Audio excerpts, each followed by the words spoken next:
পরে সাথে ওয়াল পর্যন্ত এই যে জানালা টানালা দরজা মরজা সব লাগায়া ওই যে আমাদের যে রান্নাঘরের ওই ওই স্ল্যাব ফ্ল্যাব ওই পার্টিশন সব করে দিয়া কয় টাকা সেটাও লাগবে আমার একবারে তারপর তো আমার সামনাসামনি কাটতে কারেন্টের লাইন আনতে এগুলো তো আপনার সেখানে বললাম কারেন্টের লাইন আনতে পানির লাইন করতে হবে তারপরে সোয়ারের মিস্ত্রিতে ওই একটা চাকরির একটু বসান দেবো কিন্তু আগে এটা করেন হ্যাঁ ওইখানে 5 কোটি গলির মধ্যে মানে কাঠ বা সব মিস্ত্রি আমার কিছু নাই আমি অনেকে আপনার প্যারাগো আমি দেবো না প্যারাগো তো আমার কিনেই দেওয়া লাগবে আপনি কিনলেও কিনবেন আমি কিনলেও কিনবো তাই প্যারাগের দায়িত্ব নেবো কেন মানে সেন্টারিং এর কিছু হইতেছে না একটু লিঙ্কিং হইব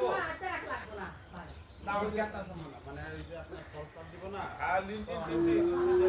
দেওয়া লাগবে একটু সাবসাইডের মধ্যে নিতে হইব এগুলোর জন্য হচ্ছে যে ওই মাথাটা তো মানে সব ওই